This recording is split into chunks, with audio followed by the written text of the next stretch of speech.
ये तो ले आइयो माँ शक्ति। आज श्रद्धा चंद्र का क्रमांक है 1215। दिन सोमवार, तारीख 28 अप्रैल 2025।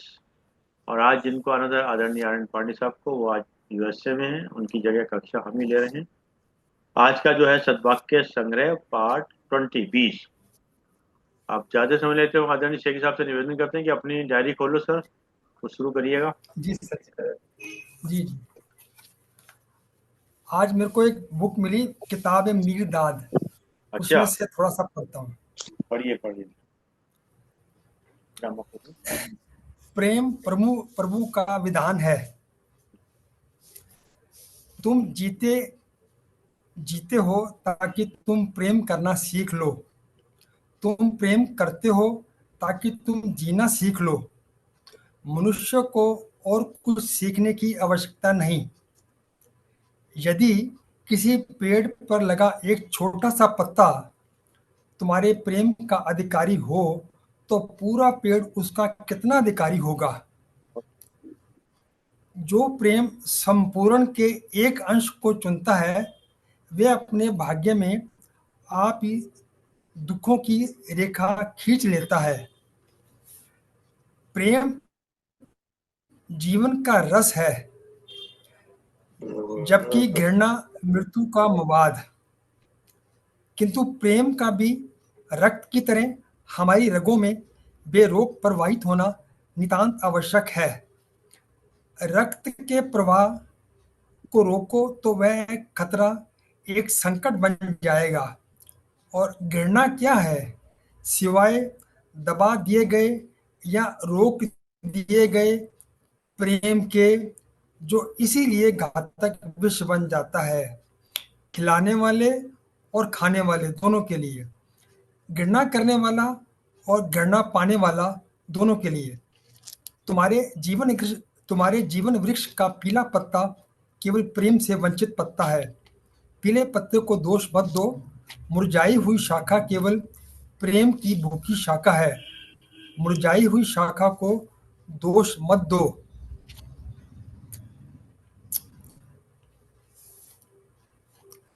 प्रेम कोई गुण नहीं, प्रेम एक आवश्यकता है।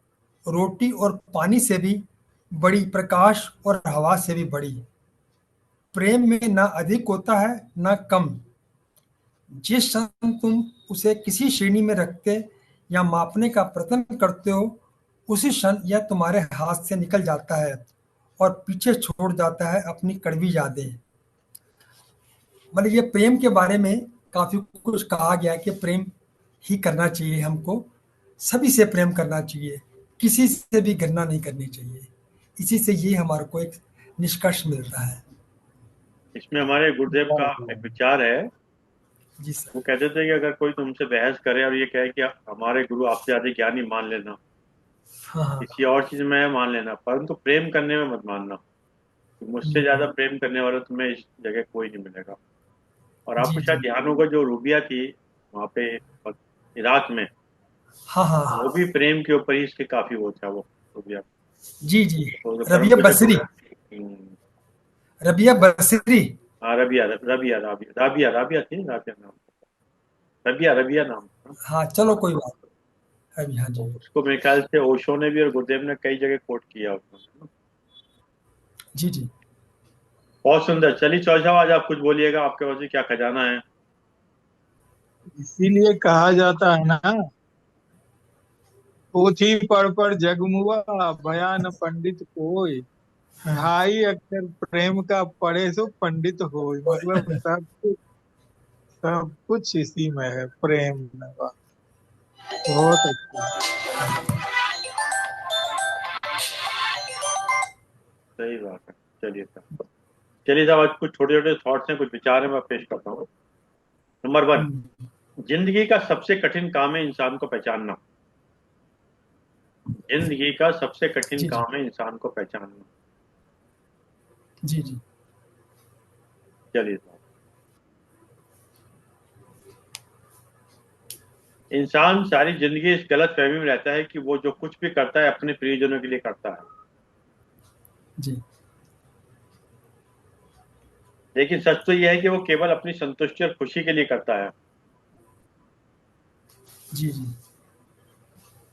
जब भी उसे परिजनों के आचरण से परेशानी होने लगती है तो उसका मन उनसे हटने लगता है। जी जी। श्योर सर, बिल्कुल ठीक है सर, सत्य वचन। नेक्स्ट, भरोसा सब पर कीजिए लेकिन सावधानी के साथ, जी। क्योंकि कभी कभी खुद के दांत भी जीभ को काट लेते हैं। बिल्कुल ठीक है। जी जी हाँ। देखिए ये वाक्य बात बड़ा है। केयरफुल, बहुत केयरफुल रहना चाहिए भरोसा हम्म, करने के लिए, किसी का विश्वास रखने के लिए। ये जो शब्द है ना, विश्वास, तो विश्व हम्म, का वास, विश्व और वास, वास। तभी विश्वास बना है ना। तभी विश्वास बना, विश्व का वास। हम्म। बड़ी गहरी थॉट निकाल दी, संधि हाँ। विच्छेद करके। हम्म। संधि विच्छेद करके काफी गहरी थॉट निकाल दी इसके अंदर। जैसे कहता है मतलब ही बदल गया संघर्ष, इसका। जैसे कहता है संघर्ष, संघर्ष करो हर्ष के साथ, हम्म, संग और हर्ष। हम्म। हाँ जी संघर्ष यानी कि जी जी जी। हर्ष के साथ संघर्ष करो ना। हम्म। हाँ, हर्ष के साथ संघर्ष करो। क्योंकि जब भी किसी काम के जी अंदर जी। आपकी तल्लीनता होगी और आपके मनपसंद होगा तो आपको समय का हम्म, और संघर्ष का याद नहीं रहेगा ना। जी जी हम्म। चलिए जी नैब जी। साहब आ गया, अब आगे की बागडोर नैब साहब को आ गए। हाँ, चेयरमैन साहब आ गए। ठीक है, बढ़िया। क्यों साहब? चलिए साहब, नायब साहब भी आ गए, कालिया साहब भी आ गए। हाँ तो जी हाँ चलो फिर नैब साहब आ गए तो चाय पिलाते हैं इनको। नैब साहब, जी सर। चाय पियोगे? चाय जी पियोगे? जी। वो मुझे कोई चाय के लिए पूछता है तो मैं मना नहीं करता। जी। मुझे कोई चाय के लिए पूछता है तो मना नहीं करता। ऐसा नहीं है कि चाय में कोई अमृत का स्वाद है। हम्म, ऐसा नहीं है कि चाय में कोई अमृत का स्वाद है जिसके बिना रह नहीं सकते। जी पर जब कोई पूछता है चाय पियोगे, मतलब है कुछ देर साथ चाहता है तुम्हारा। जी। जब कोई पूछता है चाय पियोगे तो मतलब कुछ देर साथ चाहता है तुम्हारा, चाहता है कि कुछ देर तुम उसके पास बैठो। प्रेम की बात कर दी। हम्म। चाय को बनाना पड़ता है, हम्म, चाय को बनाना पड़ता है रिश्तों की तरह। चाय बनाने वाला सिर्फ चाय ही नहीं बनाता, कई रिश्ते बनाता है। चाय बनने में कुछ समय लगता है, रिश्तों को भी समय चाहिए। रिश्ते बाजार में पैक वस्तु नहीं है, उसे चाय की तरह बनाना पड़ता है। जो वाह वाह करते रहो। बहुत बढ़िया, बहुत बढ़िया। वाह। चाय में प्यार की अदरक और श्रद्धा की तुलसी डालो। बहुत चाय बढ़िया। में प्यार की अदरक, श्रद्धा की तुलसी डालो, अपने प्यार की उष्णता से जितना हो सके उबालो, बहुत खूब, बहुत खूब। फिर अच्छी तरह छानो, जी जिससे निकल जाए बची हुई सारी कड़वाहट, जी और फिर पेश करो जी। चाय को पूरी संजीदगी से, क्योंकि सिर्फ चाय नहीं है, रिश्तों को जोड़ने का अमृत है चाय। जोड़ने का अमृत है। समाप्त। बहुत बढ़िया। सर आपने जब शुरुआत की ना इसमें, आपने कहा चाय पियोगे, इसका मतलब ये है कि वो आपके साथ थोड़ी देर बात करना चाहता है, थोड़ा आपका एग्जैक्टली। साथ चाहता है। कई बार ये भी होता है आप कहीं बैठे होते हो, आप हिल नहीं रहे होते, तो पूछते हैं चाय भी पियोगे? तो उसका मतलब बिना चाय पिए नहीं जाओगे, जाओगे ही कब जाओगे? उल्टा हो गया। वो फिर चाय चाय पियोगे? अब तुम ऐसे ही जाओगे, कहेंगे, नहीं नहीं नहीं चाय नहीं पी, अच्छा मैं चलता हूँ। दोनों भाव होते हैं सर। वो कहना जो आपने जो बोला था इसका पहला सेंटेंस कि चाय पियोगे, चाय पियोगे, चलो यार चाय पीते हैं, वहां वो आपका साथ चाहता है। कविता की पहली लाइन थोड़ी सी गड़बड़ हो गई, व्हाट्सएप पे ऐसे ही आती है सर, उसमें हमने को सुधार करना पड़ता है। नहीं तो वो हमें बता कहेगा देते नहीं कि नहीं आप चाय नहीं, नहीं नहीं तुम्हारे नहीं, हमें 5 मिनट चाहते थे ना बैठते कि हैं, कुछ ना प्लीज कुछ तुम्हारे सुधार हो। 5 मिनट बैठ जाएंगे चाय चाय पीते, वहां होता है कि वो आपका साथ चाहता है। हम्म। चाय पियोगे में दो अर्थ होते हैं, चाय पिया पिए नहीं अच्छा, जाओगे। नहीं नहीं, एक्चुअली ना ऐसा भी तो है ना, बहुत से लोग ना, जैसे पंजाब साइड में ना चाय कम पीते हैं उधर, जो है कुछ और चीज पीते हैं, दूध पीते हैं, कुछ और पीते हैं, तो इस करके वो पूछता है चाय पियोगे। नहीं ऐसा नहीं सर, बहुत बढ़िया चाय पीते हैं, पूरा गिलास भर के चाय पीते हैं, वहां पर तो इतनी चीनी डाल के चाय पीते हैं, पूछे इनसे, शेखरी साहब बताएंगे आपको, उसमें इतनी मैं चीनी डालते हैं कि चम्मच खड़ी हो, चीनी बहुत इतनी मीठी, भर दे। बहुत मीठी चाय पीते बहुत सर, आधा दूध आधा पानी, अब बिना अच्छा अच्छा। पानी की चाय, सिर्फ दूध की चाय। हम्म। पंजाब बहुत पीते थे चाय। दूध पत्ती चाहिए। हम्म, खड़ी अच्छा, चाय, पहले उसमें ना, कुछ पहले नहीं, मतलब जो पुराने लोग चम्मच खड़ा होते हो थे, जाए। वो सब आपको शायद ध्यान जी, होगा, चाय में दूध में पत्ती डाल के पीते थे। मतलब चाय नहीं, अब बहुत से लोग जो है वो, आपका नेटवर्क गड़बड़ हो रहा है सर, आप स्थिर हो रहे हैं, स्थिर हो गए हैं। पता नहीं क्या चक्कर है ये। मैं दूसरा लगाता हूँ। अरे नेटवर्क में दिक्कत क्यों आ रही है। चलिए दूसरा लगा दिया मैंने अभी। अब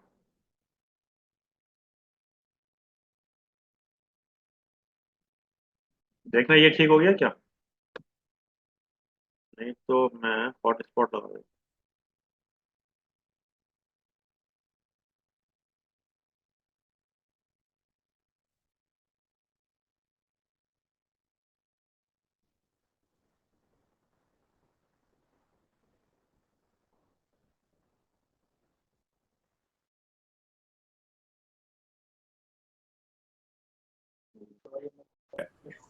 काज सरे कछु और, काज परे कछु और है, काज सरे कछु और, रहमन भंवरी के भई, नदी सिरावत मार।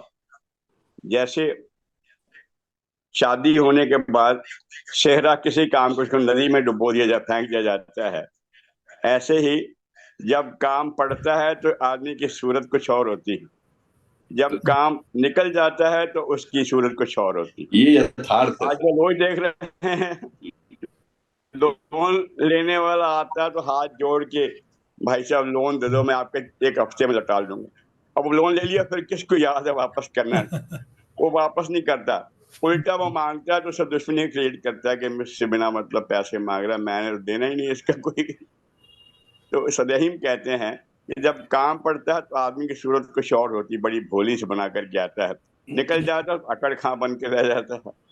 जैसे शादी के बाद उस सेहरे की, उसमें हो रही क्या कीमत है, नदी सिरावत में, वो नदी में बाद में न, इसी में सर बड़ा सुंदर कहा गया है कि वो, कि जिस वक्त जो जिसको आपसे उधार चाहिए होता है ना, वो खाली एक बार आपके पास आएगा, रिक्वेस्ट करेगा, आंसू बहाएगा, हाथ पर जोड़ेगा, जो उधार दे दो, वो ले जाएगा। उसके बाद फिर बाकी का जब पीरियड जिंदगी में आप इसके आगे रिक्वेस्ट करते रहोगे, तो हाथ पर जोड़ते भैया लौटा दे, भैया लौटा दे। यही कहे जब होंगे तो दे देंगे, जब होंगे तो दे देगा, सही बात है।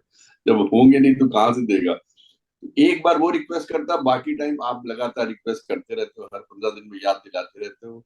जितनी उसने अनुग्रह अनुनय विनय की थी, उससे आप 100 टाइम्स करते हो उसको वापस लेने की। इसलिए पात्र देखना चाहिए सब, पात्र किसको आप, क्या किसकी मदद कर रहे हो आप। या तो ये मान के चले कि जिसको दे दिया वापस नहीं लौटना, खत्म। और अगर लौटने की इच्छा करें तो फिर पात्र देख कर दे। लेकिन आपकी बात यथार्थ जो आपने बोली, बिल्कुल यथार्थ है। पर जैसे ये संसार, वो जो आपने एक बार कहा ना, ऑल नीड्स हेल्प, हर एक दूसरे को उसकी आवश्यकता भी है सर। मैं वही तो अभी भी कह रहा हूँ, या तो आप मान के चलो कि आपको वापस नहीं मिलना है, बस बस अब उधार मान के मत दीजिए, मदद कीजिए। बस बस और बस। अगर आप उधार मान के दे रहे हैं तो, अगर अगर आप बिजनेस में सपोज दे रहे हैं, कहीं किसको दे रहे हैं, तो फिर आप मांगते रह जाओगे, अगर वो टेढ़ा आदमी है तो। और आपने एक चीज और भी देखी, जो लोग मांगते हैं ना, वो आपसे ही नहीं मांग रहे, वो कई जगह से मांगते हैं वो। हाँ, जिनकी सर नीयत नहीं ठीक होती ना, जिनकी नीयत खराब होती है, उनका ये एक तरीका होता है, ये it is a business, business tactics है उनके लिए। ये हमको तो मांग के ही काम चलाना, कभी इधर से ले लिया, इधर से, उसे कहते हैं टोपियां घुमाना। आपने ज्यादा उसको प्रेशर किया लौटाना है, तो दूसरे से लेके आपको लौटा देगा, फिर पता इस नहीं आपको तरीके शायद, घुमाता रहेगा। आपने ध्यान हो, एक आपके में शालीमार ट्रेडिंग कंपनी में विजय हुआ था, होता था, फाइनेंस का काम करते थे। जी, तो उसकी एक दुकान थी, तो उसके पास एक व्यक्ति मांगने आया। उस टाइम सस्ते का जमाना था, 2 रुपए जैसे 3 रुपए ऐसी खाने पे, 2 रुपए दे दो मुझे, मतलब ना। अब तो हम्म, 2 रुपए की कोई कीमत नहीं, अब तो 10 रुपए से कम मांगता नहीं कोई भिखारी। हम्म, उसने 2 रुपए मांगे। बोले उसने कहा, "भी क्यों मांग रहे हो?" बोले, "मैं भूखा हूँ बाबूजी, कुछ खा पी लूंगा।" तो उसने दया दिखाते हुए उससे ये कहा कि तू एक काम कर, एक पर्ची लिख के दी थी, जो सामने रेस्टोरेंट है और तू जाके खाना खा ले, तो वो खिला देगा अपना खाना। तो वो उसके पास गया रेस्टोरेंट वाले के पास में, तो बोला कि देख खाना तो आएगा 20 रुपए का सस्ते के टाइम में, तो एक काम कर तू मुझे 10 रुपए दे दे। तो उसने डांट के पड़ा, हो खाना खाता हो खा वरना भाग जा। तो पता है उसने क्या कहा? बोले एक तो वो पागल जिसने मांगे 2 वो दे रहा 20, एक तू पागल तुझसे मांगे 20 के 10 तू 10 नहीं दे रहा। तो उसकी प्रकृति देखिएगा। वही ना सर, उसका आप देखिए सर, यहाँ पर तो मैं देखता हूँ मंदिर के बाहर भंडारे लगे होते हैं, भोजन चल रहा होता है और खा रहे होते हैं, हाँ, और उसके बाद फिर खड़े हो जाते हैं पैसे, बड़ी भूखे है, बड़ी भूखे लगे। दिन भर भंडारा चलता रहा, पेट भर भर पूरी या कचौड़ी खाई गई है, लेकिन फिर भी पैसे। और ये इनफैक्ट इट इज भीख मांगना भी सर एक बिजनेस है, ऑनेस्टली। मैंने खुद इस चीज को सुना है, देखा है अपने, मतलब एक पंडित जी थे, वो एक भिखारी को लाए एक जगह, मंदिर के बाहर बैठा था, तो 3-4 दिन बाद उससे पूछे थे क्यों यहाँ ठीक लग रहा है ना, यहाँ रोज के 400-500 बन जा रहे हैं ना, यहाँ तू बैठा था वहां तो क्या मिल रहा था। यानी कि उसको एक ऐसी बेहतर जगह उसको बैठा दिया जहां पर उसका बिजनेस पहले से बेहतर चले। तो ये सर, ये इट इज ऑल इन, क्या कह सकते हैं। लेकिन वही ना, देने वाला जिस नियत से दे रहा है वो अपनी नियत से दे रहा है, लेने वाले की अपनी नियत है। लेने वाला हमेशा फिर वो भीख ही मांगता रहेगा, देने वाला कहीं से कहीं चला जाएगा सर, बहुत आगे बढ़ जाएगा। चलिए साहब, अखंड ज्योति जनवरी 2013। बंगाल के प्रसिद्ध विद्वान श्री विश्वनाथ शास्त्री एक बार दूसरे विद्वानों से शास्त्रार्थ कर रहे थे। जब विपक्ष के विद्वान शास्त्रार्थ में हारने लगे, तब उस पक्ष के एक विद्वान ने सूंघने की तंबाकू की डिबिया खोलकर सारी तंबाकू श्री विश्वनाथ शास्त्री के मुंह पर फेंक दी। शास्त्री जी ने झटपट मुख पर पड़ी तंबाकू पोंछ डाली और हंसते हुए बोले, ये तो कुछ क्षण के लिए प्रसंग से बाहर की बात हो गई। ये तो कुछ क्षण के लिए प्रसंग से बाहर की बात हो गई। अब हम लोग अपने मूल विषय विचार करें। शास्त्री जी का पांडित्य विपक्ष को पराजित कर पाता या नहीं, ये तो नहीं कहा जा सकता, किंतु उनकी सहनशीलता ने विपक्ष को तत्काल पराजित कर दिया। दूसरे पक्ष के विद्वान लज्जित होकर उनसे क्षमा होने लगे। बहुत बढ़िया सर, बहुत बढ़िया। बस यही वो हम जो कहते हैं ना, रिएक्शन करना, आप रिएक्शन करने की बजाय आपने उसको सहजता से लिया, रेस्पॉन्स। फिर अपने काम पे, यही वो रिएक्ट कर दे कि हाउ डेयर यू, वो डेयर्ड से कहीं चला जाता है। बहुत सुंदर। इसी चीज को नोटिस करना और इसी चीज का भाव अपने अंदर पैदा करना, ये बहुत बड़ी बात है। और ये आदमी वही कर पाएगा जो अपने को बैलेंस कर पाता है। अगर आपने देखा ना आज के समय में, अगर जो व्यक्ति न्यूट्रल गियर में जैसे गाड़ी खड़ी तो किसी भी गियर में गाड़ी डाल दो ना, और गाड़ी ऑलरेडी किसी गियर में, तो दूसरे में डालने में दिक्कत आई है। तो अपने को न्यूट्रल में पड़ा रहने दीजिए ना हमेशा। और वही लोग आपने देखा बड़े हंसमुख में जो बेटी भी होते हैं, जो हमेशा नॉर्मल रहते हैं। अदरवाइज तो आदमी ना कभी आदमी विचारों में खोया होता है। आप बात कर रहे हैं कुछ, वो सोच रहा है कुछ। वो कहेगा क्या कहा आपने अभी? मतलब physically, mentally is not here, physically is here. ये तो सर घर में अक्सर नाटक करना पड़ता है। सुन सब रहे होते हैं, जब कुछ पूछा जाता है कि हाँ क्या कहा। चलिए नेक्स्ट। अखंड ज्योति जनवरी 2013। राका व बाका नामक पति पत्नी भगवान के परम भक्त थे। दोनों प्रतिदिन जंगल में लकड़ियां लाकर और उन्हें बेचकर अपना उससे निर्वाह करते थे। एक दिन वह लकड़ियां लेने जा रहे थे। राका कुछ आगे और बाका कुछ पीछे थी। रास्ते में राका ने एक असरफी पड़ी देखी तो उसने सोचा कहीं से देखकर बाका के मन में लोभ ना आ जाए, इसलिए वह असरफी पर मिट्टी डालने लगा। इतने में बाका भी वहां आ गई। उसने राका को असरफी में मिट्टी डालते हुए देख लिया और वह बोली, मिट्टी पर मिट्टी डालने से क्या लाभ? मिट्टी पर मिट्टी डालने से क्या लाभ? देखिए लाइन की कितनी इंपॉर्टेंट है। हाँ, मिट्टी पर मिट्टी डालने से क्या लाभ? आप व्यर्थ ही मेहनत कर रहे हैं। इस पर राका को अनुभव हुआ कि मेरी पत्नी तो मुझसे भी अधिक निरासक्त है। मेरी दृष्टि में मिट्टी और सोने में भेद है, पर उसके लिए तो सोना मिट्टी के समान है। बहुत तो उत्तम सर, उत्तम। ये भाव आना बहुत इम्पोर्टेंट है। चलिए सीधा कुछ डायरी खोलो अपनी, क्या लिखा उसमें?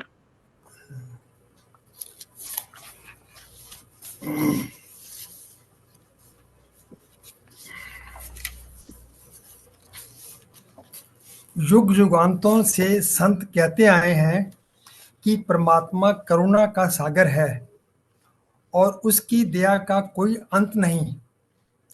जीव चाहे मांगते मांगते थक जाए, परंतु परमात्मा देते देते नहीं थकता। देंदा दे दे लैंदे थक पाई, जुगा जुगंतर खाए खाए। उसके अखुट भंडार हैं और कोई भी ऐसी वस्तु नहीं जो उसके भंडार से ना मिल सकती हो। फिर भी संसार में एक भी ऐसा जीव नहीं जिसकी सभी अभिलाषाएं पूरी हो गई हों। इसका क्या कारण है? इसका क्या कारण है कि एक और तो कहा जाता है कि प्रभु के भंडार में किसी वस्तु की कमी नहीं, और दूसरी ओर कोई जीव संतुष्ट नहीं। कारण ये है कि कि हम परमेश्वर की रचना का पूरा दृश्य एक साथ नहीं देख पाते। हम केवल अपनी आंखों के सामने आने वाली छोटी और अलग अलग घटनाओं को ही देख पाते हैं। हम ना तो पूरे ब्रह्मांड को एक नज़र में देख पाते हैं, और ना हमें अपने तथा अन्य जीवों के पिछले जन्मों के कर्मों का ज्ञान होता है। जो कुछ विश्व में हो रहा है, हमें उसके कारण का पता नहीं होता।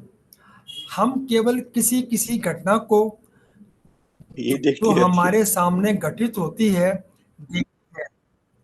सारा दृश्य हमारे सामने नहीं होता। यह पहेली तभी समझ आ सकती है जब हमें यह ज्ञान हो जाए कि आत्मा अमर और अनादि है, और मृत्यु के बाद ये शरीर रूपी चोला छोड़कर दूसरा चोला धारण कर लेती है। परंतु जहाँ भी यह नया जन्म लेती है, अपने पिछले जन्मों का हिसाब किए हुए कर्मों का भंडार साथ ले जाती है।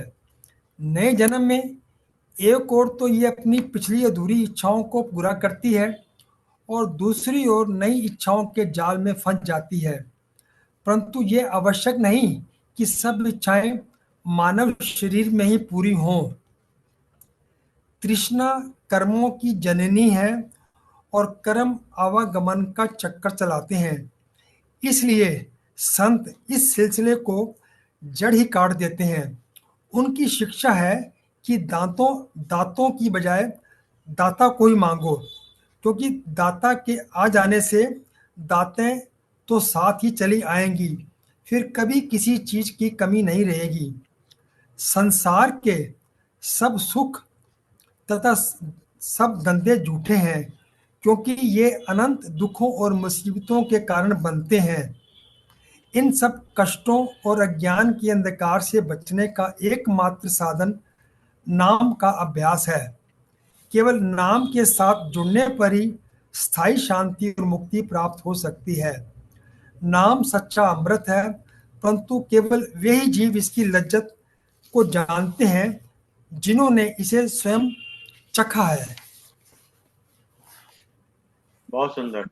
नैब साहब बहुत बताइए कि सुंदर। आपको थोड़ा सा दीजिए विचार। बजाय दांतों के समानों के दातार को याद रखना चाहिए, जो देने वाला है। हाँ जी। जिसने देने वाले को स्वीकार कर लिया, मांग लिया, उसे सब चीज अपने आप मिल गई। तो रानी ने कहा, राजा आप स्वयं आ जाओ, बस इससे बड़ा मुझे कुछ नहीं मांग। दूसरी रानियों ने कुछ चीजें मांगी, उनको मिल गई, और राजा आके इसी के यहाँ गया जिसने कहा था आप आ जाइए, मुझे सामानों की जरूरत नहीं। तो जिसने प्रभु को मांग लिया प्रभु से, उसके बाद सामान तो ऑटोमेटिकली आ ही जाएंगे। सुंदर। और आज पर इंसान तो आजकल इंसान से ही मांगता है ना सर।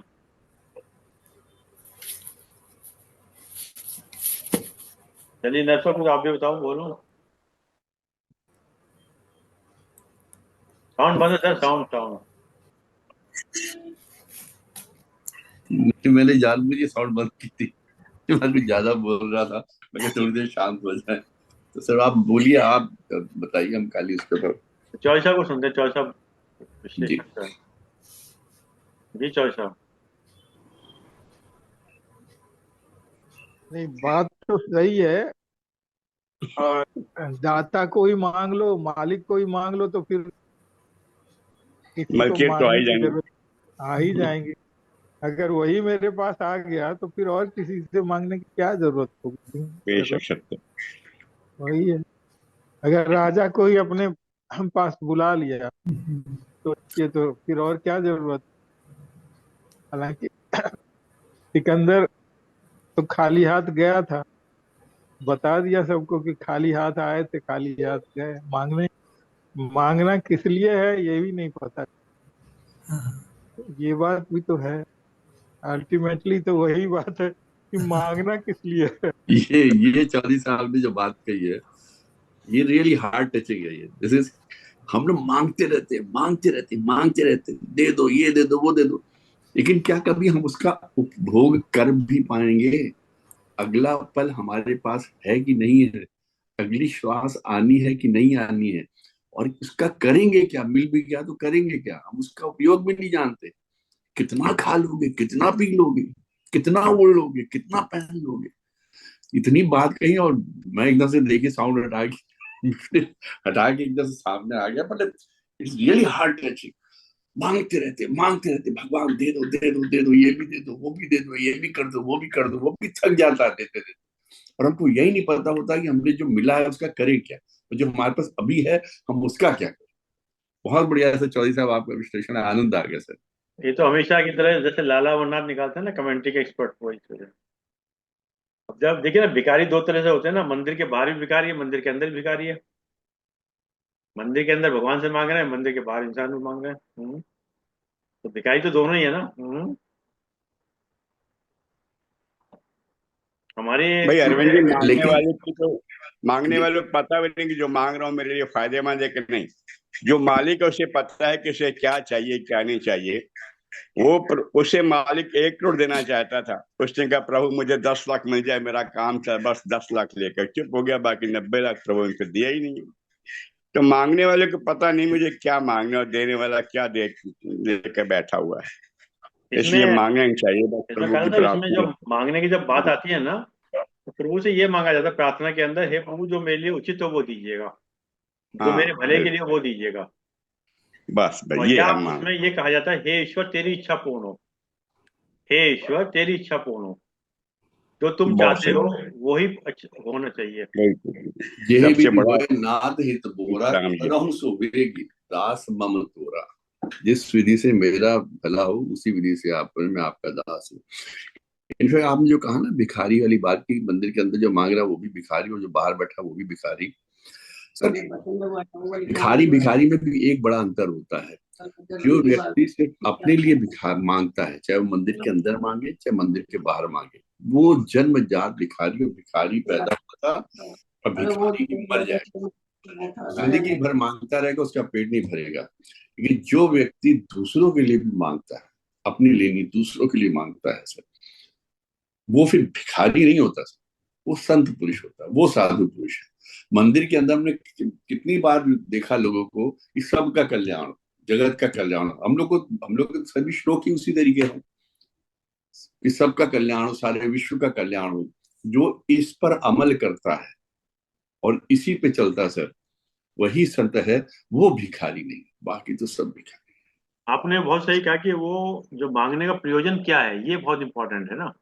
आपको शायद ध्यान होगा, जब काशी विश्वविद्यालय की स्थापना के लिए मदन मोहन मालवीय जी हैदराबाद में गए थे निजाम के पास, तो जब निजाम से उन्होंने मांगा तो निजाम ने मने कर दिया, जब देने से इनकार कर दिया, कुछ भी जो था। तो जब वो आए थे तो उन्होंने बोले कुछ तो दे दो, आए हैं तो। बोले कुछ नहीं, बोले अच्छा ये करो अपनी जूती दे दो, बोले चप्पल जूती जो है वो दे दीजिएगा। बोले अच्छा क्या करोगे, बोले जो मर्जी करूंगा, अब दे दीजिएगा। उन्होंने दे दिया अपना। वो जाके उन्होंने मेरे ख्याल से चौराहे पे जाके उसकी नीलामी शुरू कर दी। अब निजाम की जूतियां थी वो तो साहब, उधर से उनकी माताजी निकल रही थी निजाम साहब की। बोले ये क्या हो रहा है, तो बोले ये तो बहुत गलत हो जाएगा। फिर उन्होंने उसको अच्छा खासा सपोर्ट किया। तो वो जो आपने का कहना है ना कि किस प्रयोजन के लिए, तो ईश्वर भी आपने देखा कि जब इतने बड़े बड़े कार्य होते हैं, मांगते हैं, वो पूरे होते हैं हमेशा। कहाँ से धन आता है, कैसे व्यवस्था होती है, आदमी खुद आश्चर्यजनक हो जाता है ना। क्योंकि वहां पर जो उसका उद्देश्य होता है वो जनमानस के लिए होता है। जब जनमानस के लिए होता है तो उसमें कहीं कमी नहीं होती है। जब आदमी व्यक्तिगत रूप में अपने लिए मांगेगा तब दिक्कत आ सकती है। ऐसा ही प्रसंग में अगर आपको शायद ध्यान हो, हमारे गुरुदेव का 1958 में जब यज्ञ कर रहे थे, तो उन्होंने कहा सभी चीज सही है पर मैं मांगूंगा नहीं सब, मांगना नहीं है मुझे सब। और एक बार जब मथुरा के अंदर वो बिरला जी आए थे, तो उन्होंने कुछ देना चाहा कि सब मंदिर बने, बोले तुमको कौन देते हैं? बोले ईश्वर देते हैं। बोले ठीक है, मुझे तो डायरेक्ट गायत्री माता से मांग लूंगा मैं, तो आप भी वहीं से मांगते हो, मैं भी वहीं से मांग लूंगा। तो इतना विश्वास होना और इतना अपने पर वो होना परमात्मा पे, ये बहुत रेयर है। स्वामी विवेकानंद का भी आपने देखा था कि भूखे हैं पर उन्होंने कभी नहीं मांगा, ट्रेन से उतर गए, उतरने के सर भूखे आपने हो गए, हाँ। जो अभी रेयर शब्द कहा ना आपने, जो चीज रेयर होती है उसी का मूल्य होता है। जैसे हम लोग कहते हैं बड़ा मुश्किल है इस काम को, कोई कोई कर पाता है, तो जो जो कर पाता है वही संत है, जो जो कर पाता है वही साधु है। अब जैसे आपने वो कथा सुनाई कि वो राका और बाका वाली, उसने गोल्ड देखा। अब गोल्ड का मूल्य क्यों है? मिट्टी जो देख रहा है, जिसको विरक्ति हो तो उसमें भी मिट्टी देखेगा, लेकिन सोने का मूल्य इतना क्यों है, मिट्टी का मूल्य इतना क्यों नहीं है? तो सब ब्रह्मांड की चीजें है तो ईश्वर की क्रिएटेड, क्योंकि वो रेयर है। ऐसे ही जो हीरा भी है, रेयर चीज होती है, कितने सालों तक दबा दबा दबा जाके फिर चट्टानों से निकलता फिर। तो जो चीज दुर्लभ है सर, उसी का मूल्य है। वो चाहे सोना हो, चाहे हीरे जवाहरात हो, चाहे अच्छे पुरुष हो, अच्छे मतलब अच्छे मनुष्य हो, मानव योनि हो, अच्छी संस्कृति हो, अच्छे संस्कार हो, और अच्छे लोग हो, उनकी अच्छी सोच, अच्छा लिटरेचर, कोई भी चीज है वो जो रेयर होगी सर, उसी का मूल्य होगा। इतना लिटरेचर छपता है, इतना कितना कौन पढ़ता है, कौन इतना चर्चा में आता है? क्योंकि जो अच्छा लिटरेचर होता है उसके बारे में लोग बार बार बात करते हैं। आज हम लोग जैसे जो वक्तव्य पे या सदवाक्यों पे चर्चा कर रहे हैं, सदवाक्य जो सुंदर वाक्य है, ये सभी लोग के मुंह से निकलते भी नहीं है। वही लोग करते हैं जो, और उन्हीं की बात को हम लोग आगे भी बढ़ाते हैं और सुनते हैं, मानते हैं, जो उसको आचरण में भी लाते हैं। So, ऐसे लोग रेयर होते हैं। वो वाक्य में रियल गोल्ड या कहा जाए रियल हीरा है, वो मतलब बहुमूल्य है। उनका कोई ना हीरा सोने किसी से आप नहीं कर सकते। मैंने सर एक चीज और देखिए, हीरा जो है कभी कीमत अपनी नहीं बताता, हीरे की कीमत हमेशा जौहरी बताएगा। हीरे की कीमत हमेशा जौहरी है। जैसे कहते हैं चांद को अपनी शीतलता का, सूरज सर, को अपनी गर्मी का एहसास नहीं होता ना। चाहे हीरा हो, जवाहरात हो, सोना हो, कुछ भी हो, उसकी उसका मूल्य उसकी उपलब्धता पे होता है। कभी आप देखिए कोई कमोडिटी एकदम मार्केट में उसकी स्केर्सिटी हो जाती है, मूल्य बढ़ जाएगा एकदम से, क्योंकि स्केर्स हो गई है। टमाटर आप ले लीजिए, छोटी सी बात ले लीजिए, हाँ 20 रुपए किलो मारा मारा फिरता, कोई नहीं खरीदता, कहाँ एकदम 200 300 400 स्केर्स हो गया। तो ऐसे ही जिस चीज की उपलब्धता सर कम होगी, उसका मूल्य बढ़ता चला जाएगा, और जो उसको लेने वाले होने चाहिए। तो हीरे को भी लेने वाले अगर हैं, जौहरी है या कोई खरीदने वाला है, तभी उसका मूल्य, वरना पड़ा हुआ कौन खरीद रहा है? चलिए विराज जी, आपका स्वागत है नागपुर से। चलिए सर। राजी तो आजकल रेगुलर हो रहे सर, डेली हाँ। आते। कल आप नहीं थे, कल भी थे। कल इन्होंने गाना भी बड़ा सुंदर अरे सुनाया वाह। है। नमस्ते नमस्ते। कल एक्चुअली सर हम एक मेरा सौभाग्य। कॉन्फ्रेंस में दिल्ली में थे कल हम। हाँ। चलिए सर। अखंड ज्योति 2013, जनवरी 2013, फिर प्रश्न 14। गिद्ध खूब ऊंचा उड़ता है। गिद्ध खूब ऊंचा उड़ता है पर उसकी नजर मुर्दे पर ही रहती है। जो खाली पंडित हैं वह सुनने के हैं, पर उनकी कामनी कांचन पर ही आसक्ति होती है। गिद्ध की तरह वे सड़ी लाशें ढूंढते हैं। आसक्ति का घर अविद्या के संसार में है। दया, भक्ति, वैराग्य ये विद्या के ऐश्वर्य हैं। स्वामी रामकृष्ण परमहंस ने कहा।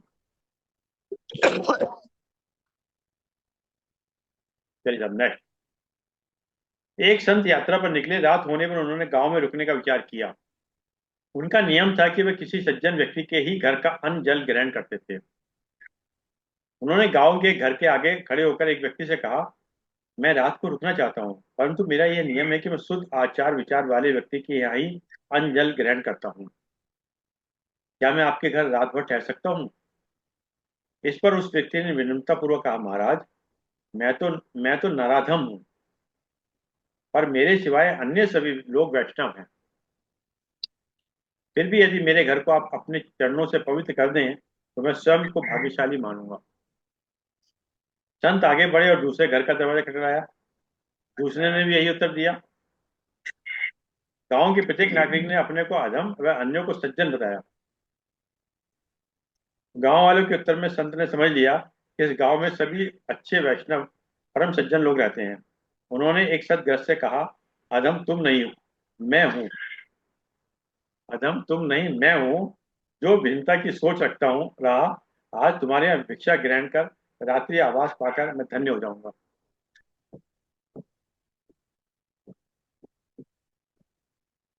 क्यों सर?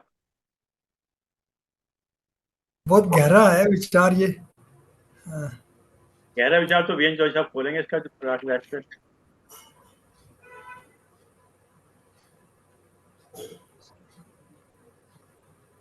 ये तो वही विचार हो गया ना जो दुर्योधन से युधिष्ठिर से पूछा गया। हाँ जी। हम्म।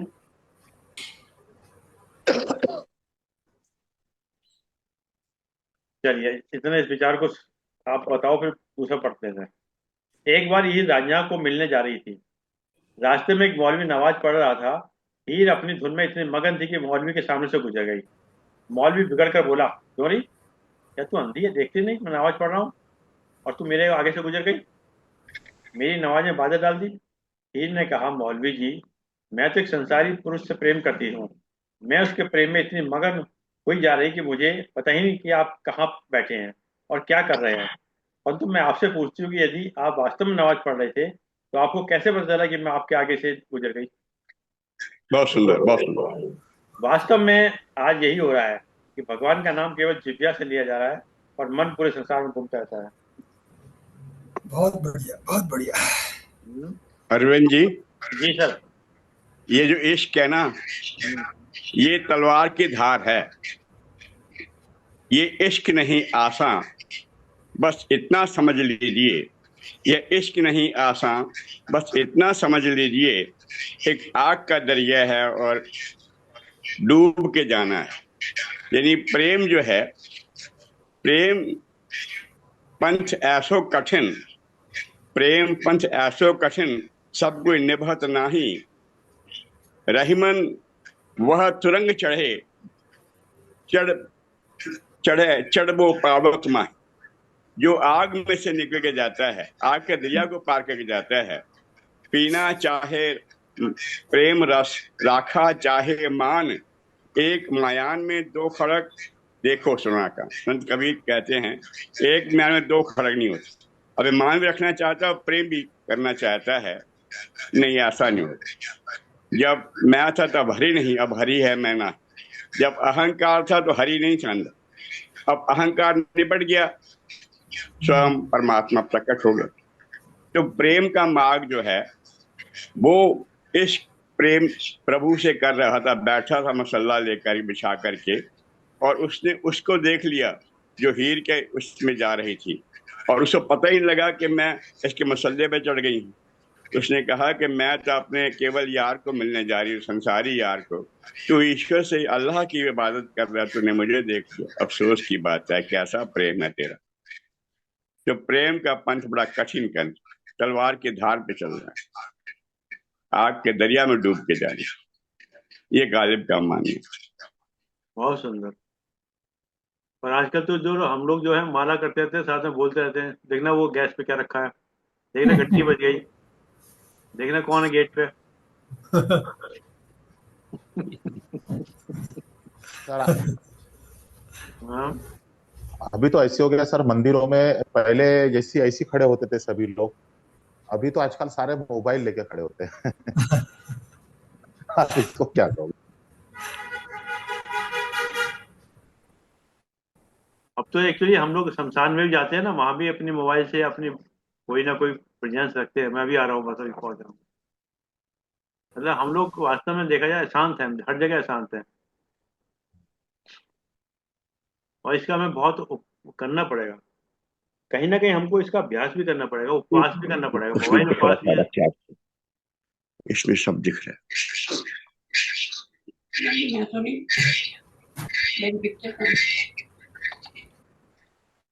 चलिए नेक्स्ट कुछ आप ही कोई कमेंट्स कर दीजिएगा।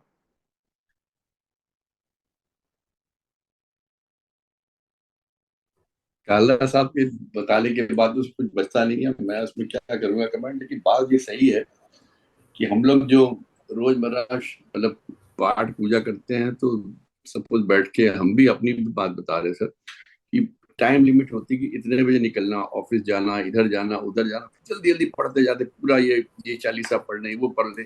लेकिन क्या हम उसको पढ़ पाते हैं या वास्तव में उस समर्पित कर पाते हैं? एक हम खाली प्रक्रिया रोज पूरी करते हैं, उस वक्त जल्दबाजी में प्रक्रिया पूरी करनी कि आप पढ़ के खत्म करो, जल्दी जल्दी करो, और जल्दी टाइम निकला जा रहा, उधर जाना, वो ना बंद हो जाए, वो ना हो जाए, वो निकल ना जाए, तो वो पूजा नहीं होती। वहां हमारा ध्यान जो है वो सांसारिक चीजों में ज्यादा होता है।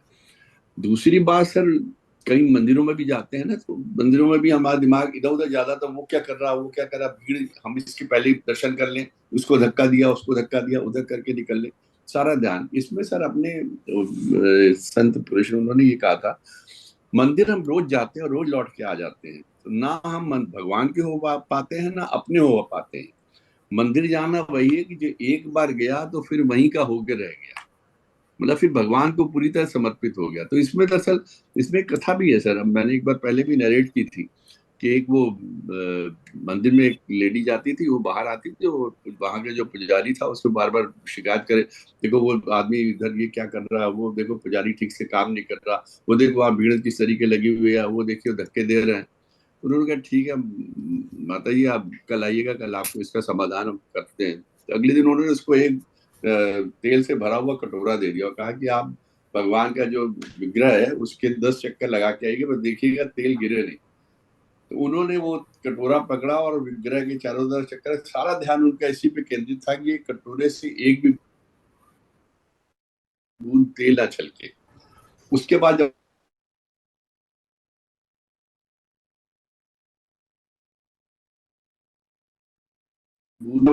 था, आपने कटोरा पकड़ा दिया था कि 10 चक्कर लगाओ, तो हम कहाँ से देख पाते। उन्होंने कहा बस यही किया कीजिए रोज, आप कटोरे की जगह भगवान पे आप ध्यान दीजिए, जब ईश्वर पे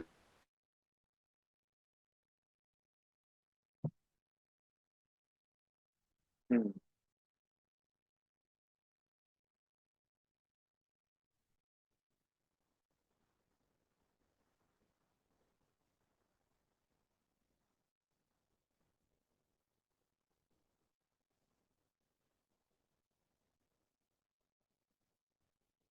हैं। जैसे हमने अब बताया कि जय विजय होए राम मोरा करो सुबेग दास मम तोरा, हम ईश्वर के ऊपर सब छोड़ देते हैं कि जिसमें मेरा हित है उसमें करिए, लेकिन उसके बाद भी हम पूरे प्रयत्न करते रहते हैं, कह देते हैं कि हम आप पे छोड़ दें जिसमें मेरा हित हो, लेकिन हम अपने दिमाग में पहले से लगा लेते हैं कि मेरा हित किसमें है, उसके लिए प्रयास करते रहते हैं। तो वो सब चीजें थोड़ी सी वहां पे अगर हम लोग अपने आप को ईश्वर के सपोज हम समर्पित कर दें, तो पूर्णतः समर्पित कर दिए कि जो वो करेंगे अच्छा ही करेंगे, और फिर उसमें आप आनंद लीजिए जो उसने कर दिया, तब उसका सही अर्थ है। लेकिन वो कहते हैं ना, सिक्का उछालते वक्त आप जो आएगा हेड या टेल देखेंगे, लेकिन आपके दिमाग में पहले यार हेड आ जाए तो मैं पहले बैटिंग ले लूं, या टेल आ जाए तो मैं पहले बैटिंग ले लूं। तो ये वही चीजें हैं सर, आदमी अपने दिमाग को समर्पण का सिर्फ ढोंग करता है, समर्पित नहीं करता है। जब हम समर्पित हो जाएंगे तो हमको सोने में भी मिट्टी दिखाई देगी, सोना नहीं दिखेगा। तो इसमें वो गीता का वही दो चीज करेंगे ना, अभ्यास और वैराग, अभ्यास और वैराग, कहीं ना कहीं तो थोड़ा सा शुरुआत करनी पड़ेगी ना।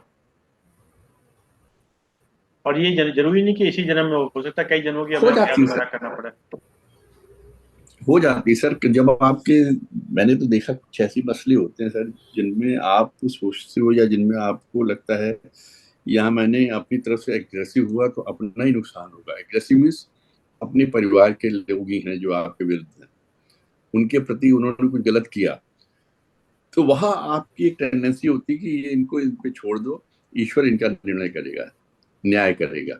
हमने ये देखा है, मैंने मैंने इस पर प्रैक्टिस भी किया इस चीज को, और देखा भी लोग कि जब अपने घर के लोग आपके साथ अन्याय करने पे होते हैं तो फिर आप थोड़ा सा विड्रॉ कर जाते हो, शांति से बैठ जाते हो, तो वहां देखते हो कि समय के साथ वो न्याय होता है, वो करता है न्याय, और आपको महसूस होता है, आपको एहसास होता है, आपको पूरा पूरा पता चलता है कि क्या न्याय आपके साथ हुआ है। आप अगर स्वयं करते तो शायद चीजें और खराब हो सकती थी। आपने कुछ नहीं किया तो चीजें अपने आप सुधरने लगेंगी। जब उस लेवल पे आप सभी के साथ संबंधों में आ जाएंगे, बाहरी लोगों के साथ भी, तो वहां फिर आपकी थोड़ी प्रकृति जो है ना, साधु वाली कह लीजिए, संत वाली कह लीजिए, या निर्मल हृदय वाली है वो आ जाएगी। प्रैक्टिस, सही बात आपने कही थी। चलिए सर, नेक्स्ट। अखंड ज्योति 2013, प्रश्न नंबर 36, जून 2013। चीन में एक प्रसिद्ध दार्शनिक हुआ कन्फ्यूशियस। कन्फ्यूशियस से एक बार उनके शिष्य ने पूछा, गुरुदेव ये बताएं कि किसकी प्रार्थना सच्ची है।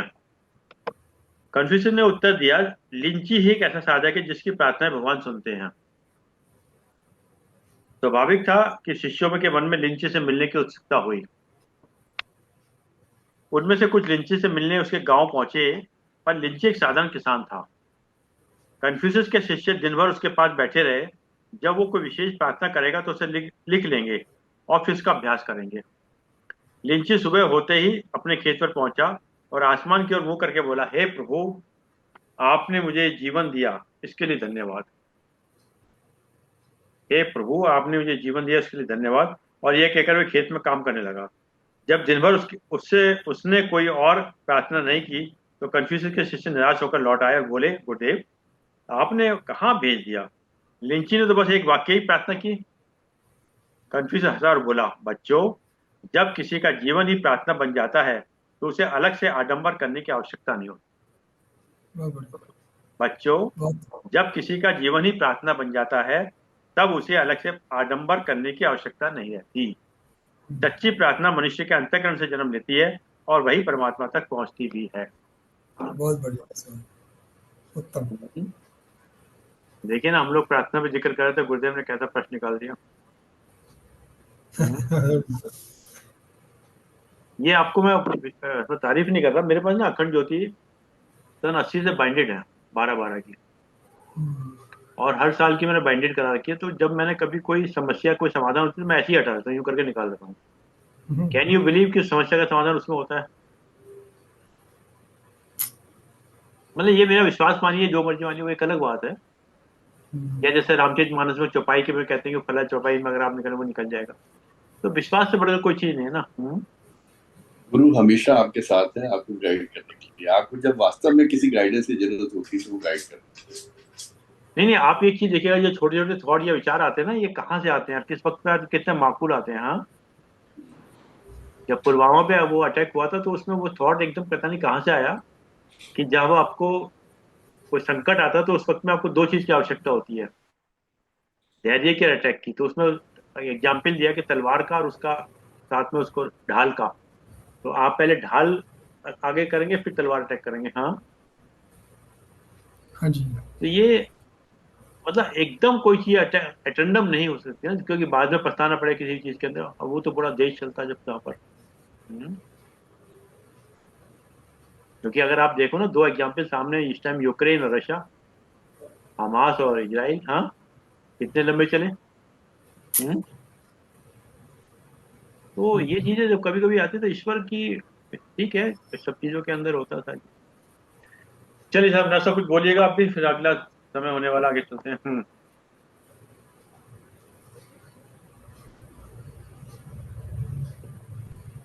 चलिए नेक्स्ट। अखंड ज्योति 2013, प्रश्न नंबर 11। दो गधे बोझा उठाए चले जा रहे थे। दो गधे बोझा उठाए चले जा रहे थे। एक की पीठ पर नमक की और दूसरे की पीठ पर रुई की बोरियां लदी थी। रास्ते में एक नदी पड़ी। नदी के ऊपर रेत की बोरियों का कच्चा पुल बना था। जिस गधे की पीठ पर नमक की बोरी थी उसका पैर फिसला और वह नदी के अंदर गिर पड़ा। नदी में गिरते ही नमक पानी में घुल गया और उसका वजन हल्का हो गया। वह ये बात दूसरे गधे को बड़ी प्रशंसा बताने लगा। दूसरे गधे ने सोचा कि ये बढ़िया युक्ति है, ऐसे तो मैं अपना भार कम कर सकता हूँ। और उसने बिना सोचे पानी में छलांग लगा दी। किंतु रुई के पानी सोख लेने के कारण उसका भार कम होने की जगह बहुत बढ़ गया। दूर से यह घटना देखते हुए संत ने अपने शिष्य से बोले, मनुष्य को सदा अपने विवेक जागृत रखना चाहिए। दूसरों की नकल कर बिना अपनी बुद्धि लगाए वैसा ही करने वाला सदा उपवास का कारण बनते हैं।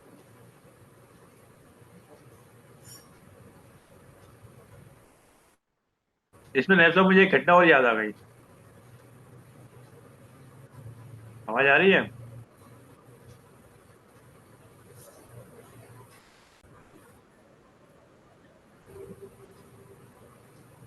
लाइट चली गई ना। हम्म, वो वाला कंप्लीट हो गया, आवाज आ गई थी या नहीं इसमें? नहीं आए, नहीं आए। क्योंकि यहाँ नेट चला गया, लाइट चली गई थी ना। हाँ हाँ, इसलिए हाँ जी, हाँ जी। तो दोनों गधे की कहीं नहीं कंप्लीट हुआ, सुना नहीं? नहीं सर, नमक वाला गधा सब तक आया था, जैसे रुई वाले गधे ने सुना और वो कूदने लगा, वो समझ तो गए कि भारी हो गया होगा, लेकिन सुनाई नहीं दिया था। रुई वाले मुझे गधे ही करता रह गई सर। मुझे लग रहा था कि वो नेट लाइट जो है ना चली गई। हम्म, चलिए मैं उसके आगे से कंप्लीट कर दूँ। जी। चलिए। नदी में गिरते ही नमक पानी में घुल गया और उसका वजन हल्का हो गया। वह ये वह ये बात दूसरे गधे को बड़ी प्रसन्नता से बताने लगा। दूसरे गधे ने सोचा कि ये बढ़िया युक्ति है, ऐसे में तो मैं अपना भार कम कर सकता हूँ। उसने भी बिना सोचे पानी में छलांग लगा दी। किंतु रूई के पानी सोख लेने के कारण उसका भार कम होने की जगह बहुत बढ़ गया। हम्म, उसे ये घटना देखते हुए संत अपने शिष्य से बोले, मनुष्य को सदा अपने विवेक जागृत रखना चाहिए। हाँ जी, हाँ। दूसरों की नकल कर बिना अपनी बुद्धि लगाए वैसा ही करने वाला सदा उपवास का कारण बनते हैं। बहुत बढ़िया, बहुत बढ़िया सर, उत्तम, समझ में आ गया। इसमें मैं कहता एक छोटी सी और छोटी घटना थी। एक गधे में और एक ऊंट में दोस्ती थी। दोनों बड़े प्रेमी मित्र थे। एक जगह नाला आया और ऊंट जो था नाले को पार कर गया। हम्म, जब उधर पहुंच गया ऊंट तो उसने अपने दोस्त से कहा, है दोस्त आ जाओ, इधर आ जाओ, मैं इधर आ गया हूँ। गधा इंटेलिजेंट था, बोला सर आपके तो जो है पेट भर पानी है, मेरे सर से उतर जाएगा। आपके पेट भर पानी मेरे सर से उतर जाएगा। तो हमेशा ध्यान रखना चाहिए कि दूसरों की नकल करते वक्त में कहीं ऐसा ना कि हम पूरे डूब जाए। हम्म, क्यों ना सब बोल। ये बिल्कुल सही कह रहे हैं सर। हो सकता है समस्याएं सबकी एक समान हो, लेकिन परिस्थितियां आपकी कैसी हैं, आपकी पात्रता कैसी है, आपकी विद्वता कैसी है, आपकी किस तरह की कैपेबिलिटी है, उस हिसाब से ही चीजों को करना चाहिए। दूसरों की नकल ही वही है ना कि जीवन के प्रश्न पत्र लगभग लगते हैं कि सबके एक समान जैसे हैं, लेकिन जब खोलो पर्चा तो ऊपर से तो एक जैसे लगते हैं, अंदर खोलो तो सबके अलग अलग प्रश्न होते हैं। तो कहीं नकल कर ही नहीं सकते और करनी भी नहीं चाहिए। मिलाद जी कुछ आप भी बोलोगे या नहीं?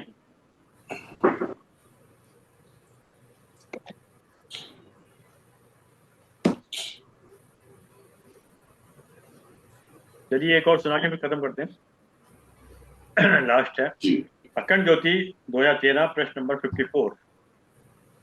एक जंगल में एक सियार रहा करता था। एक दिन मार्ग भटक कर इंसानों की बस्ती में जा पहुंचा। उसे वहां देखते ही नगर के कुत्ते उसके पीछे पड़ गए। सियार जान बचाकर भागने लगा कि रास्ते में एक रंगरेज का घर पड़ा। घर के पिछवाड़े रंगरेज ने नीला रंग बर्तन में रखा था और भागता हुआ सियार उसी में गिर पड़ा।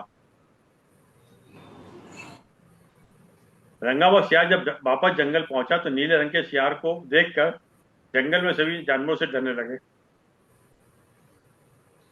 अब क्या था, सियार के दिमाग में कुटिल तरकीब आई। एक बड़े से पत्थर पर चढ़कर जोर से चिल्लाया, जंगल के निवासियों, मैं तुम्हारा नया राजा हूं।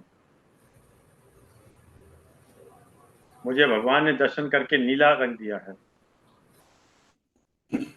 ताकि मैं नए राजा के रूप में तुम्हारी रक्षा कर सकूं।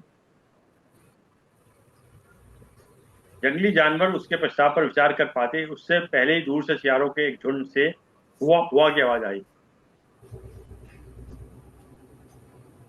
रंगे सियार के मुंह से भी स्वभावश वही आवाज निकली और उसे सुनते ही उसकी असलियत सबके सामने आ गई। बड़ी मुश्किल से वो इस बार अपनी रक्षा कर पाया। केवल बाह्य परिवेश बदल लेने से कुछ नहीं होता। यदि चिंतन और चेतन में शेषता नहीं आती तो एक दिन सच्चाई सबके सामने आकर खड़ी होती है। जी जी, वेरी ट्रू। हाँ, बिल्कुल। सच है। जब तक आचरण में आप में पवित्रता नहीं आएगी, जब अब तक आपकी सोच में शुद्धि नहीं होगी, जब तक आपके विचारों में शुद्धि नहीं होगी, आप अच्छे कपड़े पहन लीजिए, अच्छा बढ़िया सा तेल लगा लीजिए, इत्र लगा लीजिए, उससे आपका चरित्र, आपका व्यक्तित्व थोड़ी नहीं कर पाएगा। आपकी हरकतें आपको नीचे ही गिराएंगी, गलत हरकतें। पर कभी कभी सब हम लोग ना किसी को देख के नकल करते हैं। मुझे ध्यान आ रहा है अपने स्टूडेंट लाइफ का, पहले ना बेल बॉटम चला करती थी, बड़ी बड़ी ऐसी। हम भी बड़ी बेल बॉटम उनको हीरो के देख के बनाते थे। या उनकी शर्ट बनती थी तो ऐसे शर्ट लगा देते। कुत्ते वाले, डॉग वाले, आपको शायद ध्यान होगा, कॉलर हुआ करते थे, आपको अगर ध्यान हो। डॉग के कॉलर वाले हैं, लंबे वाले। मैंने भी सिलवाई थी डॉग कलर हाँ की, वो नीचे गोल हो जाते हाँ। या जो बेल बॉटम होती थी उसमें चैन लगाते थे ताकि वो नीचे रगड़ती चलती थी, ताकि वो फटे ना। नकल तो हम लोगों ने भी किया था, तो नहीं कि हम लोगों ने भी किया है। फैशन एक होता है, फैशन जैसे अभी आपने या हम लोगों ने पैंट शर्ट पहनी, पैंट शर्ट का फैशन है, जिसको पहनना वो पहन रहा, और जो फैशन के अनुसार होगा टेलर उसी तरह से सिलेगा जो एक चल रहा होगा समाज में। जब बेल बॉटम चलती थी, अब बेल बॉटम, अब आप पुरानी मूवीज देख लीजिए जिसमें बेल बॉटम पहने हुए हीरो घूम रहे, देखने बड़ा अजीब सा लगता है। तो अब जब ये 70s की बात है, लेट 70s की, तब बेल बॉटम चलती थी, पुरानी पैंटों में नीचे सफेद रंग का कपड़ा लगा के बेल बॉटम बनवा लेते थे। अब देखने में बड़ा अजीब लगता था, लेकिन वो था उस वक्त, करते थे।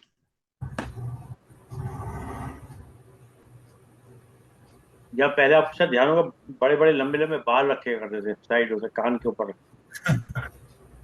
राजेश खन्ना के टाइम में मेरे ख्याल से काफी आई थी उस टाइम में ना। वो रिवाज था कान ढकने का, बालों से लंबे बाल रखना, यहाँ तक के यूं कट करके यूं पूरे पीछे तक जाते थे। तो वो सब, वही सब अच्छे लगते थे। वो राजेश खन्ना क्या, वो बॉबी मूवी आई थी इसकी, अब ऋषि तो उनकी कपूर, डेथ भी हो गई, अपने ऋषि कपूर कपूर, ऋषि फैमिली के कपूर। वाले, जब ऋषि कपूर की, उसके बाद से वो चालू हो गया था सर, लंबे मतलब कान ढके वाले हेयर स्टाइल रहता। और हम लोग बहुत पुराने बैठे, तो हम लोग को शायद ध्यान होगा, पहले कलर फोटो ये सब नहीं आया करते थे, ब्लैक एंड व्हाइट आया करते थे। और हम अपने फोटो ब्लैक एंड व्हाइट में बनाते थे। जो फोटोग्राफर होता था वो उसमें बहुत से कुछ वर्किंग भी करता था उसके अंदर, मतलब कलर, हम्म। हल्का सा कलर करके जी जी, फोटो पे गुलाबीपन लाता था, कुछ और करता था। ठीक करता था, हाँ जी सर। तब ये कलर फोटोग्राफी नहीं होती थी, हम्म। तब कलर फोटोग्राफी नहीं होती थी सर। ना। और ये किस टाइम मूवीज भी तो ब्लैक एंड व्हाइट ही आती थी सर।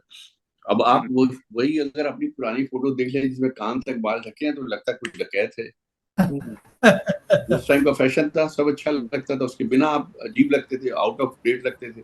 आउटडेटेड क्या मतलब, आप आउट ऑफ सोसाइटी लगते थे।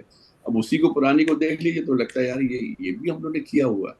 इस तरह की पुरानी पुरानी फोटो कभी देख लीजिए, बेल बॉटम पहने हुए यहाँ तक के बाद, हीरो को देख लीजिए सब मूवीज के नहीं, पुराने। मेरा पर्पज वही कहने का, हम लोगों ने नकल करी है, जबकि हमें वास्तव में नकल दूसरे को देख के करते थे हम।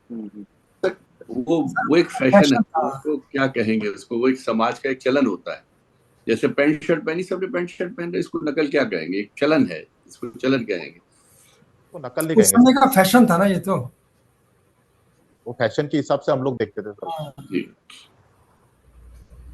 चलिए चलो साहब, धन्यवाद क्योंकि दीजिएगा। फैशन चल। और क्या कर क्या था। आज बहुत उनका था, अच्छा। व्यासपीठ जी का था, जो यूएसए में है अभी। हाँ, आज पांडे जी का था। हाँ, वो आप आजकल अभी। लेकिन लेकिन आपने जो बागडोर संभाली, बहुत अच्छा लगा। और जैसे विवेकानंद जी ने कहा है ना, स्वामी जी, हार के डर से कभी छोड़ो मत, चलते रहो, और कभी न कभी जीतोगे जरूर। वही बात है आज आपसे। ये वही बात बोले हैं, जो तुम सोचोगे वही हो जाओगे, अगर दुर्बल समझोगे तो दुर्बल बन जाओगे। तो आपने ये शुरू किया तो खत्म तो होगा ही। और साथ में हमारे टीकरी जी, जो कि अमृतसर से धारा बहाते हैं, गुरुवाणी, गुरु गुरु की वाणी वहां से देते रहते हैं।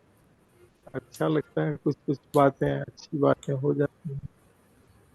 और हमारे नेब साहब को तो चेयरमैन बना ही दिया है।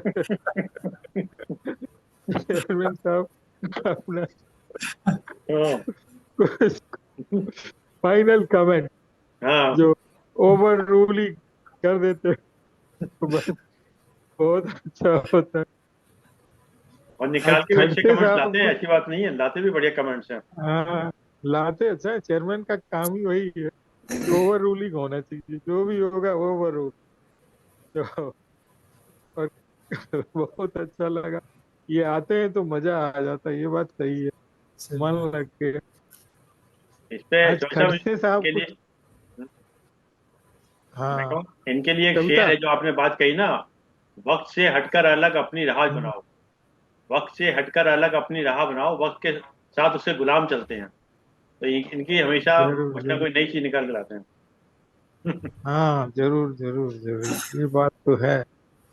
और आप मेरे कल लिए तो, कुछ कह रहे हैं सर? हम्म। हाँ, मेरे लिए आपके कह लिए रहे कह रहे हैं। हैं? आपकी, मैं इसमें कह हाँ, दूं सर कि आप लोग सुन लेते हैं तो मैं सुना देता हूँ, वरना सुनता ही कौन है सलमान? भाई आपने कल जो सुनाया, एहसास, सिर्फ एहसास है, महसूस करो। तो हम लोग तो अगर नहीं भी सुनेंगे, महसूस तो कर ही लेंगे। ये बात तो है। सर आप लोग बोलने और का मौका दे देते हो, फिर सुन लेते हो, मैं बोल भी देता हूँ, आप लोग सुन भी लेते हो। पर तो हमको कहीं बोलने का मौका नहीं मिलता, ना कोई सुनता भी नहीं मेरी। चेयरमैन को ज्यादा बोलना नहीं, बस ओवर रूल करना है, ये बात। बहुत बहुत धन्यवाद सभी को। और खड़से जी, बहुत बहुत धन्यवाद, आप भी आ गए। चलिए। और हमारे शर्मा जी को बहुत बहुत धन्यवाद। और एक शर्मा जी आए थे, कोई आ, वो भी शायद गायत्री परिवार से जुड़े हाँ, हुए वो हैं। प्रतापगढ़ से आए थे, संस्कृत क्यों दिया जी, चले गए। प्रतापगढ़ से, हाँ, वो चले गए लगता है। चलिए, कोई बात। संस्कृत के टीचर से लगा था कुछ कुछ बताएंगे। चलिए, चले गए तो क्या करें। बहुत बहुत धन्यवाद, बहुत बहुत धन्यवाद। सभी धन्यवाद को आदरणीय प्रणाम। बेंचो साहब। आदरणीय विलास जी, दो शब्द आप भी बोलिएगा। नमस्कार आप सभी को। विलास खड़से जी का नमस्कार। बहुत अच्छा लगता सर मुझे। आप जो सदवाक्य लाते हैं उसके अंदर में इतने जीवन के कितने अर्थ छुपे हुए हैं कि जो हम कह नहीं सकते। कुछ जगह कहने की कोशिश करेंगे लेकिन हमारे जो मैंने समझ नहीं पाता, हमारे चीज को क्लियर कर रहे हैं। लेकिन बहुत अच्छा लगता, सर भी बहुत अच्छा था, सिकरी साहब भी बहुत अच्छी बातें बोलते हैं। सर भी कानपुर से इतनी अच्छी अच्छी बातें बोलते हैं कि पूछो। मुझे भी बहुत अच्छा लगता। आप सभी लोगों का बहुत आभारी हूँ। मुझे ये लगता है कि ये समय कब हुआ और मैं कब ज्वाइन करूंगा। अभी मैं सेल्टेक्स वाले से बंद करके मतलब बाद में बात करता हूँ उसको, मेरे को एक ज्वाइन करना है। मैंने उनको बंद कर दिया। जैकी साहब आप भी और दो शब्द बोलिए। धन्यवाद आदरणीय अनु शर्मा जी। आप आपने आज सद्वाक्य 20 का उद्बोधन किया। और आप सही बोलते हैं कि गुरुदेव विचार हैं, व्यक्ति नहीं। और जो आप विचार पेश करते हो वो गुरुदेव के होते हैं और दिल को छूते हैं और हमें अपना रास्ता चुनने और चलने के लिए मार्गदर्शन देते हैं। आपका बहुत बहुत धन्यवाद, जो कि आपने लगातार निरंतर प्रयास करते हैं। और नेब साहब का भी बहुत बहुत धन्यवाद। इनके आने से रौनक हो जाती है और बहुत अच्छे व्यक्ति हैं और ज़िंदगी प्रैक्टिकल जीवन जीते हैं और अपने अनुभव हमसे शेयर करते हैं। हमको उनका लाभ होता है। और आदरणीय वीएन चौधरी साहब का भी बहुत बहुत धन्यवाद। हमारे को आशीर्वाद देते हैं और हमारा हौसला बढ़ाते हैं। विलास जी का बहुत बहुत धन्यवाद, जुड़े हैं। और हमको ये टाइम बहुत खुशनुमा बीत जाता है, इसलिए बहुत अच्छा लगता है कि फटाफट 6 बजे हम पहुंच जाते हैं और हमारी ज़िंदगी बहुत सुगम हो गई है, अच्छी हो गई है। इसलिए बहुत बहुत धन्यवाद, बहुत बहुत धन्यवाद सर। आदरणीय नायब साहब। बहुत बहुत धन्यवाद सबका। और शमी शर्मा जी, जिस दिन अब तो ये हो गया कि जब हम पढ़ लेते हैं सद्वाक्य होने वाला, तो मुझे लगता कि हम सब लोग का एक इंटरेक्टिव प्रोग्राम हो गया। तो ये बल्कि इसमें ज्यादा आनंद आने लगा, मतलब वन वे ट्रैफिक नहीं। क्योंकि कई बार आप देखिए, मतलब बड़ी ऑनेस्टली बात कर रहा हूँ सर, ईमानदारी से कह रहा हूँ, कई बार वन वे ट्रैफिक में कुछ चीजें आपके इंटरेस्ट की नहीं होती हैं, या आपकी चीजें समझ में नहीं आती, या आपको लगता हुआ ये सुनी हुई बातें हैं, या आपको लगता है यार आउट ऑफ कॉन्टेक्स्ट बात हो रही है। तो आप धीरे धीरे लगता है कि कहीं और चले जाते, बैठे हो वो सामने चल रहा है और आप नींद में चले जाते हो या कहीं और चले जाते हो। एक आध बार मेरे साथ 2 बार शायद हो चुका है इतने 4-5 सालों में। 2 बार मुझे खुद एहसास हुआ कि मैं कहीं और आई वाज लॉस्ट टोटली और आई स्लेप्ट। लेकिन यहाँ ये इंटरेक्टिव वाली बात होती है ना, हर आदमी अपने दिल की बात कहता है और एक अच्छा विचार आता है और उस विचार पे आने के बाद ये सब लोग उसका विश्लेषण करते हैं, अपने अपने तरीके से कर रहे हैं। और अपना अपना तरीका नहीं होता सर, अपने अपने अनुभव से करते हैं। हर एक का अपना अनुभव है। जैसे वही चाय की बात हुई, तो आपने बताया कि भाई वो आपके साथ टाइम बताना चाहता, और मैंने बताया कि ये भी हो सकता है कि साहब वो चाहता हो कि अब चाय भी बिना नहीं जाओगे क्या। This is the way. मतलब हम लोग, हर आदमी अपनी बात अपने तरीके से अपने अनुभव से बात करता है, तो उसमें चीजों का सही विश्लेषण होता है, उत्तम विश्लेषण होता है। और कहना चाहिए कि सबके लाभ के लिए होता है कि किसी भी चीज के कहाँ कहाँ पे क्या क्या अर्थ हो सकते हैं वो सब आ जाते हैं सर। तो इतना सुंदर विश्लेषण कहाँ हो पाता है सर। तो यहाँ पे अगर हम लोग इकट्ठे होकर बात कर लेते हैं, आपस में एक इंटरेक्टिव सेशन हो रहा है, इसका लाभ सभी को है सर। तो आपने जो चला रखा कि जब कोई और ना हो तो आप एक सद्वाक्य का अपना कर देंगे, बड़ा सुंदर है सर। आपके इस आज के प्लेटफॉर्म पे सबके संभाषण के लिए सर सबका बहुत बहुत धन्यवाद सर। नहीं, ये वैसे आपने बहुत सही कहा कि चाय जो है ना बेतुकुल हो जाता है। अभी मैं, आपके जो दोस्त है ना वेद प्रकाश जी टीडीएस में जो है, और मैं किसी मित्र के साथ गया तो उनके पास पहुंचा। मैंने कहा हम चाय पियेंगे, हम फीकी लेंगे मीठी लेंगे। उन्होंने पूछा भी नहीं कि आप चाय पियोगे नहीं पियोगे, हमने कहा हम फीकी लेंगे और मीठी लेंगे। इससे पहले कि वो कुछ कहे, क्योंकि मैं पिलाऊंगा नहीं पिलाऊंगा कुछ नहीं। और ये भी कह दिया जो मेरे साथ बैठे हैं इनको कोई काम भी नहीं है आपसे, कभी आप बाद में सोचे कि चाय पी के कुछ का काम बनाएंगे। तो इतनी बेतकल्फी और इतनी उससे बोलना। सर ऐसा होता, मैं आपको इसमें एक और चीज बताऊं। आपके कमरे में कोई, मैं इसको पहले भी कई बार कह चुका हूं, मैं फिर बता रहा हूँ इस चीज को सर, कि कई बार आपके पास या आपके घर में आपके कमरे में कोई आता है, उसको देखते हुए आपको ना लगता है ये बड़ा नेगेटिव आदमी है, बड़ा नकारात्मक बातें कर रहा है, जितनी जल्दी वो यहाँ से जाए या मैं उसके कमरे में गया हूँ तो मैं जितनी जल्दी वो बाहर आ जाऊँ। ऐसे सर कुछ बड़े पॉजिटिव आते हैं, आपके साथ बैठते 5 मिनट बैठते हैं, फिर आपकी इच्छा होती है इससे और बातें करो, इससे और सीखो, कुछ सीखने को मिल रहा है। वो जब उठने लगते हैं फिर कहते हैं नहीं नहीं आप 5 मिनट और कुछ ठंडा पी लीजिए। वो कहते नहीं नहीं कुछ नहीं पीना। उन्होंने 5-10 मिनट बाद नहीं अब तो आप चाय पी कर ही जाएंगे, अब चाय पी लेते। तो फिर वहां पर वो आ जाता है, चाय बनने में, ये सब बनने में जो टाइम लग रहा है उतनी देर में आपको वो जो पॉजिटिव वाइब्रेशंस मिलती है ना सर, वो आपके मददगार होती है और आपको उनकी जरूरत होती है। आप कई बार देखिए, आप किसी को रोकते हैं चाय के लिए या भोजन के लिए या किसी बात के लिए, तो आपको लगता है कि आपको वाकई में उनकी आवश्यकता थी, उस वाइब्रेशंस की जरूरत थी, उस आदमी के जो व्यक्तित्व से जो निखर के आ रहा है, जो भी आ रहा है उसकी वास्तव में जरूरत थी। तो वहां आप उनको उनकी प्रेजेंस चाहते हो, देर तक प्रेजेंस चाहते हो, तो वो चीजें हैं। तो उस वजह से भी सर होता चाहिए रोकना। आपको शायद ध्यान होगा जब आप कानपुर आए थे तो डॉक्टर के अग्रवाल के यहाँ गए थे, तो ऑपरेशन करने जी जा रहे थे। जी जी तो वो पेशेंट लेटा हुआ था अपना, बोले चाय चाय आ रही है। जी आपने आपने कहा भी वो सब पेशेंट के जाके, अरे बोले उसको मैंने बोल दिया क्या गाइड करना, मेरा काम बाद में होगा, तो चाय पीते हैं।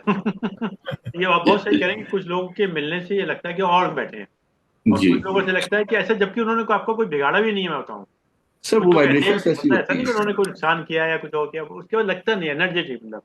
तो यही जी ऊर्जा है एक दूसरे के प्रति ना। नहीं, चलिए आप सर। अपने प्लेटफॉर्म पे ही देख लीजिए सर, अपने प्लेटफॉर्म पे कुछ लोग के साथ आपका इंटरेक्शन बड़ा अच्छा हो जाता है, बड़े आप ओपनली बात कर लेते हैं, आप अपनी बात कह लेते हैं, उनके साथ मजाक भी कर लेते हैं। आप सबके साथ नहीं कर सकते, हर एक के साथ आपके अपने अपने लिमिट। आप कहीं भी जाते समाज में, आप देखिए अपने बार एसोसिएशन में देख लीजिए, हर एक के साथ आपको डिफरेंट एटीट्यूड होता है।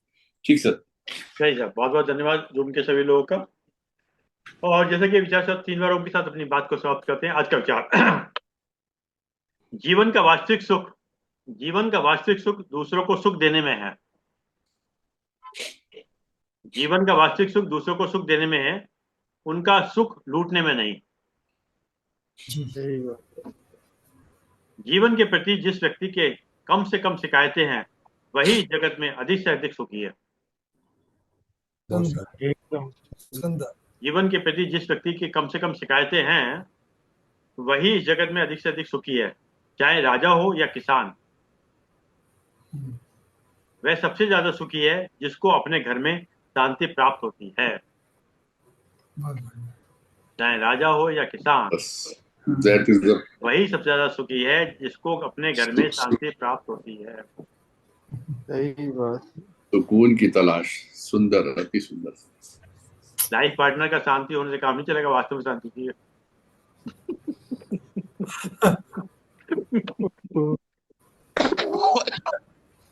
ओ ओम ही कर देते सब। ओ ओ, ओ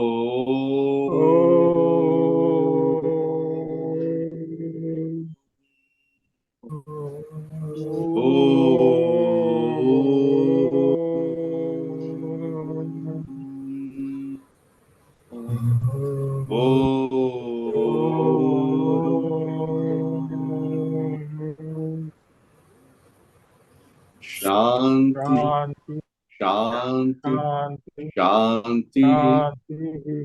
सबको प्रणाम, सबका बहुत बहुत प्रणाम धन्यवाद। प्रणाम।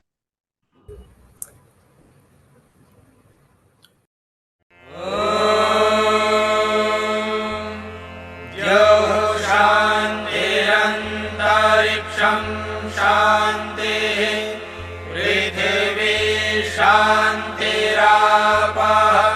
शान्तिरोषधयः